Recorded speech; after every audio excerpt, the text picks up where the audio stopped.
how to unlike all of your TikTok videos at once. Hi guys, in this video I will tell you how you guys can unlike all of your TikTok videos with just one button.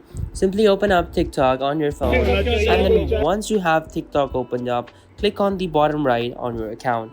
So once you guys are on your account, simply click on this heart over here, and you guys can see all of your like posts. You guys can choose to unlike all of these posts one by one, or you guys can simply click on the very top right. There are three lines. Click on them, click on settings and privacy, and then after that, from over here, simply click on report a problem. Now once you click on that, after that, scroll down and click on submit a report.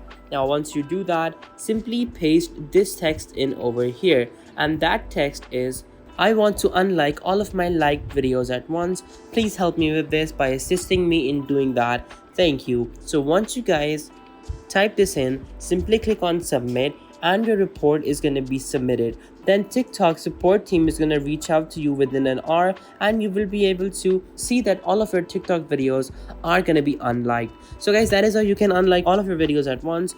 Be sure to like, subscribe and share. Till next time, goodbye.